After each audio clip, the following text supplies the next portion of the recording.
I'm Elinor Thornton on this edition of Speaking of Concord. My guest, Christa McAuliffe, you know her by now, hopefully, the teacher who will be making the first trip into space as a teacher, and I want to thank you for coming back and rejoining us here and giving us an opportunity to get an update on what's happening with you, Christa. Oh, thank you, Elinor.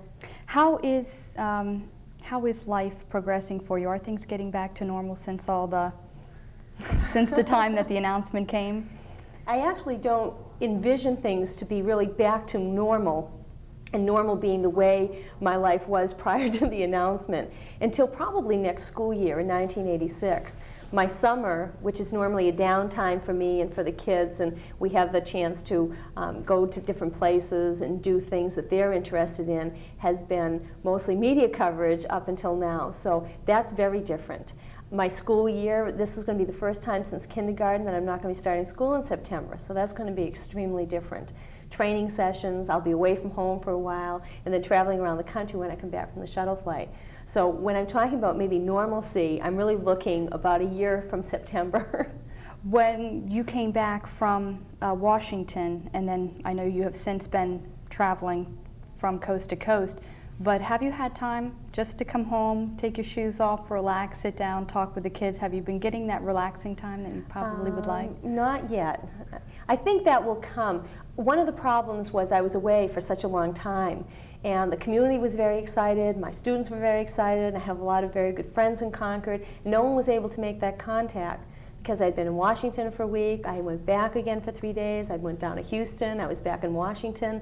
So when I finally did get home, of course, everyone wanted to talk to me, and I wanted to talk to everybody else. And now people are starting to get back from vacations and giving me a call, and things are slowing down a little bit.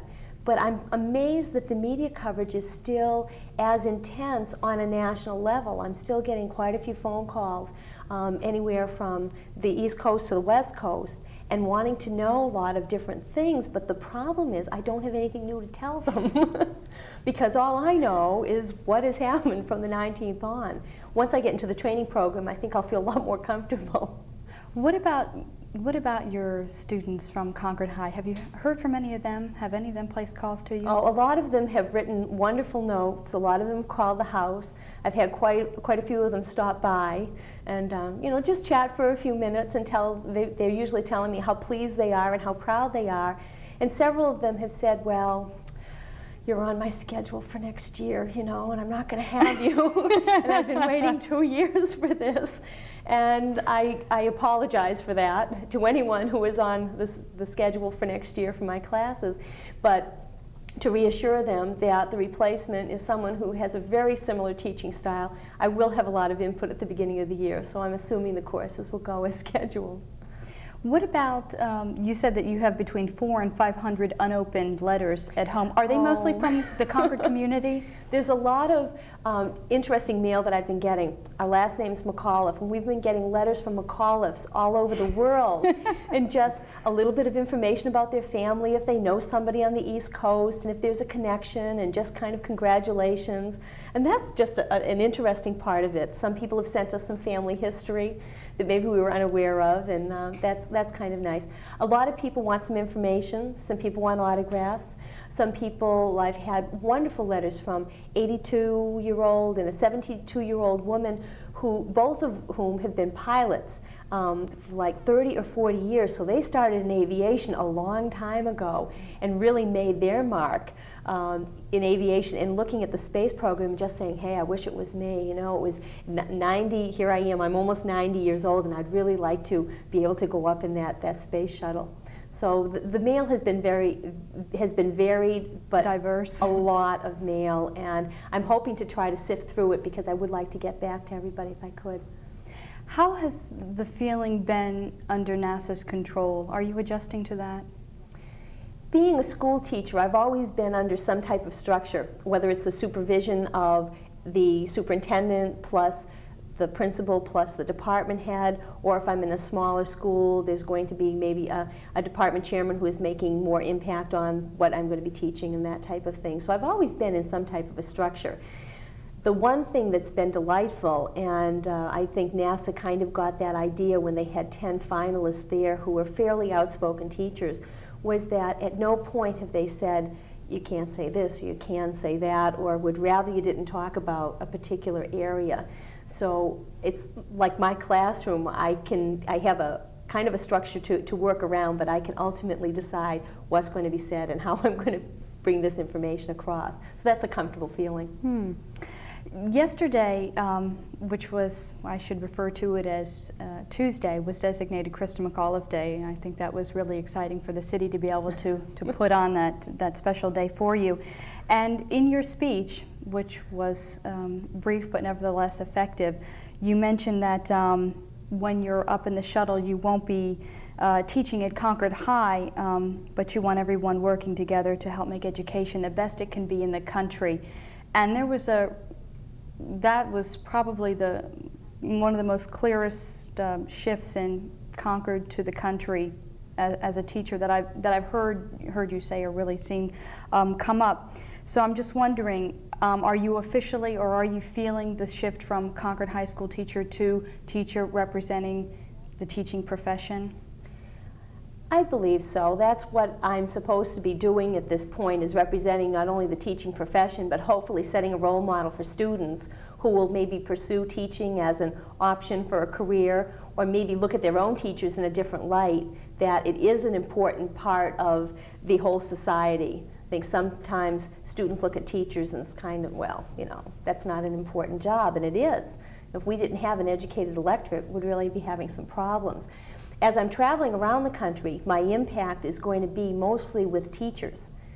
Because if I can impact on a teacher, that ripple effect is going to reach a lot more students than if I walk into one classroom and talk to 30 students, although that would be a lot of fun. So I'm trying to look at the lesson plans that are going to be done next week. I'm trying to look at my training program as a preparation time for me to think of what teachers are going to need. What do I, as a teacher right now, looking at NASA, what would I like to see somebody else bring back? Would it be just resources? Would I want some hands-on materials that I could work through perhaps a lesson and get a good feel of what things were like? Would I want somebody just to hand me a whole bunch of things and say, hey, do what you want with them and call me, or get in contact with NASA if you have a problem? So I have to think of that rather than my usual, what do the students need in my classroom? Right. So it is a different way of approaching things. A broader perspective. Oh, definitely. Is that something that NASA injected into the whole process? Not really, although we talked about the audiences. The teachers have had a lot of input in what we're going to be doing after the flight. Now, the 10 finalists, there'll be one other person who'll be going through the training with me. That's Barbara Morgan from Idaho. So she and I will be down in Houston training together. The other 8 are going to work as educational consultants. So those 10 finalists are going to be a very good core group for education, linking that with the NASA space program and just the future of our country. So I'm really excited about that prospect. I know that there's also, yes, an excitement there in just sort of hooking up again with those people, because you did say that you had a chance to get really close to them, and just did. in that time of trial. What are some of the school lessons that you have in your own mind that you would like to make a part of the overall program? On the 13th of August, I'm going to be flying down to Washington, and I'll be there for 3 days, and I'll be meeting with the other 9 people. We're going to devise 3 lessons, one in science, one in the humanities, and another one that we'll have to determine as a group. They're going to be 20-minute lessons, and obviously we want something to be totally unique to space. So perhaps a science lesson might deal with weightlessness. It might deal with something that I can show them from aboard the shuttle that I can't when I'm standing in front of a classroom.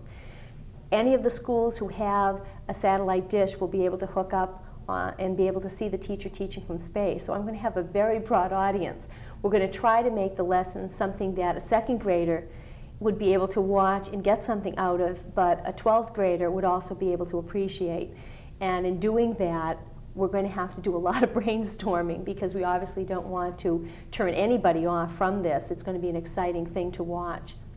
In the first 2 lessons that you mentioned, do you think you'll be the primary overseer of what goes into those?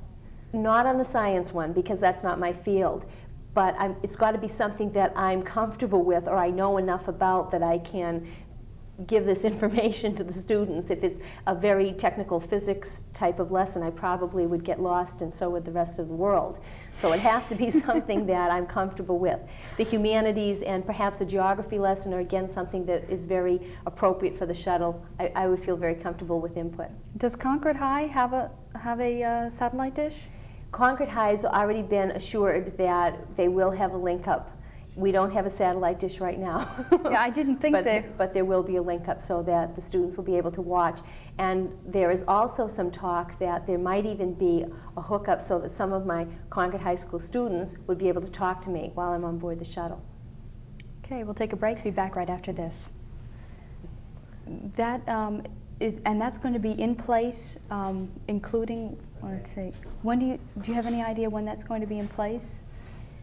Well, it'd have to be by the end of January, so I'm not sure. I was trying to think. Channel 12 already has a link up to the school system. That's what Mark Bowley was saying. Oh, okay.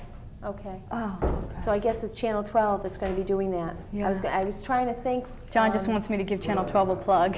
Oh, okay. Channel 12 will be providing the feed, Okay. right? Okay.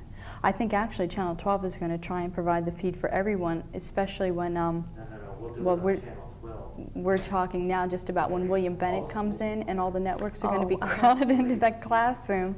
We were thinking about that. There really Stand would be by. much room. 5. And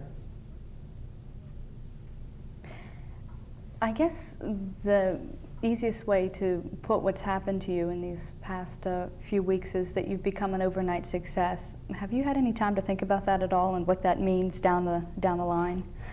I haven't had a lot of time for introspection because everything has happened so quickly. And even writing in my diary, the entries have been so sparse because I haven't really had a chance to sit down and look back at what has happened. I was thinking about it, though, the other day, and I felt that not too many people have overnight success or have all the publicity when they really haven't achieved anything. I haven't gone up on the space shuttle yet. Yes, I'm the finalist, and yes, I'm the teacher who's going to be in space, but I haven't done it yet. And one of the hardest things for me is I don't have all of that information to tell them about what it's like in space. When I come back and I start touring the country, I think that will be a lot easier because then, yes, I'm the teacher who was in space and I can talk about that. But it has been fun. It's certainly a different experience. I think any teacher likes to have as many experiences as possible just because it seems to make you a better teacher. You've grown very comfortable also. I don't know that you've had to grow. I think you always have been very comfortable with all the media coverage that you got from day one. Well, for 15 years I've been meeting 30 or more students in each class every day, and you can't turn them off and you can't say, excuse me, we're going to hold those calls for an hour because I have a headache. Things just have to progress. And if anybody is very comfortable with media coverage, I think it would probably be people in the teaching profession. You're on the line all the time. When you think about overnight successes, which are rare, it doesn't happen. Most people struggle all their life to attain it and then find themselves, I guess, headed down the hill almost as quickly as they got up. There are those, and I guess you would fit into that category, whether you want to or not. And I guess it is hard to look down the road and you feel that you have yet, in a sense, to prove yourself, even though you have been chosen. But do you find that it is something, are you comfortable with it now, and have you had a chance to sort of feel the indoctrination into that special world, if you will? I'm comfortable, and I also realize that the impact of the media and the intensity of it is going to have to pull back a little bit because I'm going to be going into training. And once I go into training, that's going to be another set of experiences. Once I go on the flight, that'll be another set of experiences. And as I'm starting to travel around the country, it's going to be dealing with teacher groups. And yes, I'm sure there'll be a lot of media coverage when I come back.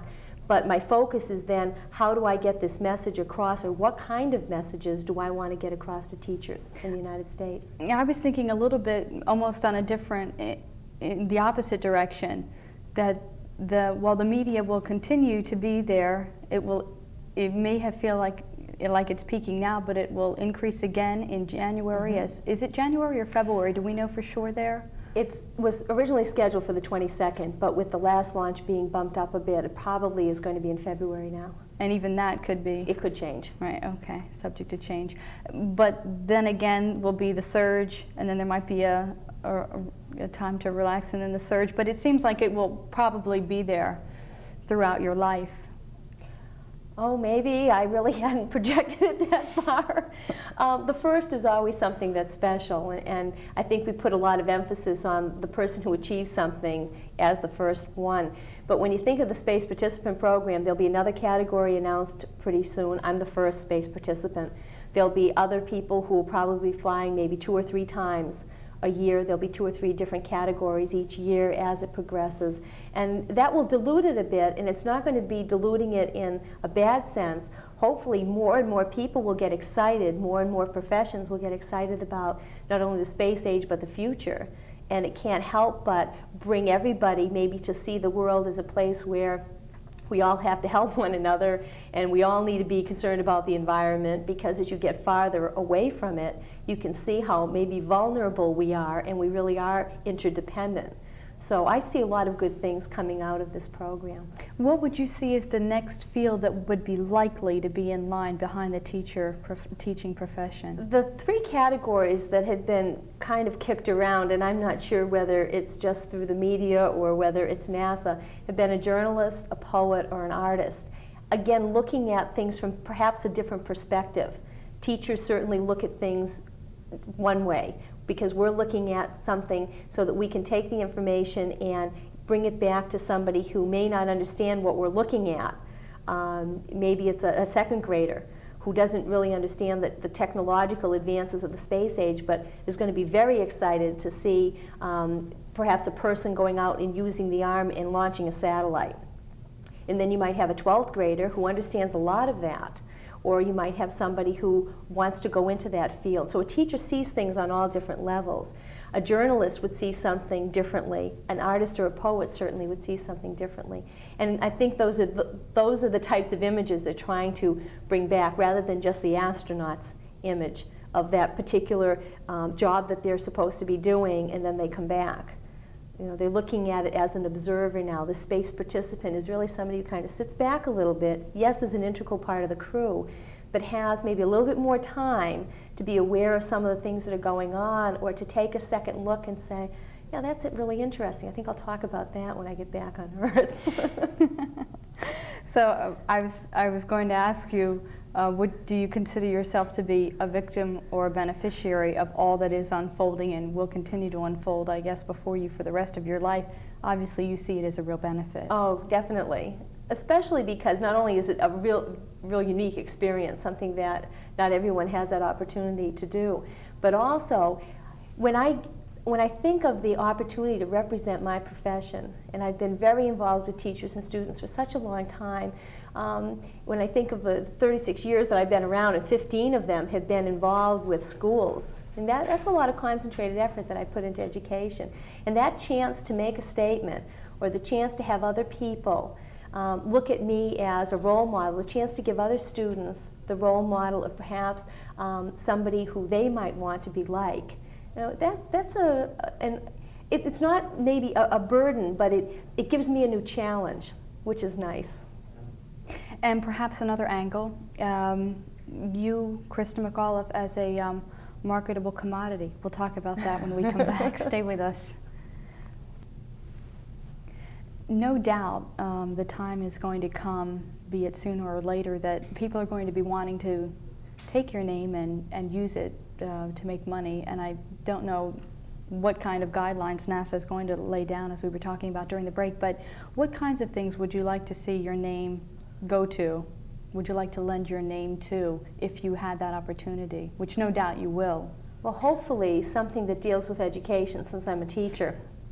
And I have already been approached by quite a few people who would like me to sign balloons and would like t-shirts made and sweatshirts and this type of thing.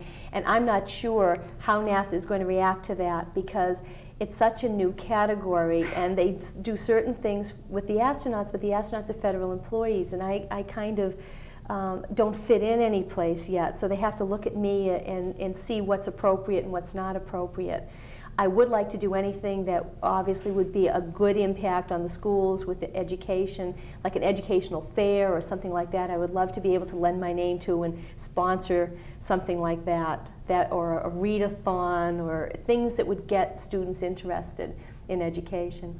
I think that's a real interesting point, and it's one that I guess we've been seeing gradually come out, that of NASA realizing that you're a new category and they don't really know quite what to do with you or how to go about it. You said everything's sort of evolving almost as it's happening. Do you have any real idea in your mind of when your training is going to get underway and what it's going to entail? I have a basic understanding of the training itself because I have a payload specialist book at home, which gives me everything that a payload specialist goes through. That's a person who goes up for a specific assignment or a specific experiment. Or a company will send somebody up to do growing crystals in space, to do an experiment like that. But they're going to take 6 hours, I'm not sure where, out of that particular thing. And it's like any new thing. You know, both people are approaching it a little hesitantly. I'm not sure exactly what the guidelines are. They're kind of letting it go to see what kind of structure they need to put on it. I'm sure the next category, the category after that, is going to have a much easier time. But both sides realize that it's a new program. And with a new program, you're always going to have a little bit of that feeling your way through it. Were you surprised that that the turnout that was there for the for Christa McAuliffe Day? I was surprised that there were that many people, because I know during the summer people get very busy and their lives are fragmented with vacations and people visiting and this type of thing. I was also surprised how many people came up and were from different parts of the country, from South Dakota, or they were visiting from Michigan, or they were over from Maine, and they had stopped by and said, "Oh, well, we saw you in the paper when we were in Maine, and we just thought this would be a nice chance to get to meet you," and that was a lot of fun. I also saw a lot of my students. Yeah, a lot of kids came flocking around you yes. like magnets. And Paul Giles of the Nevers Band was very gracious in allowing you to conduct his orchestra. Oh yes. That was kind of fun, and a first for you, I'm sure. It was. But then that's what you're all about, first efforts. I want to thank you for being with us on this edition of Speaking of Concord, and that one note that we will make is that Channel 12 will be serving as the link for Concord High School when you are in fact in space, and we'll be keeping abreast of all the activities. Thanks for joining us. I'm Elinor Thornton. Have a good one.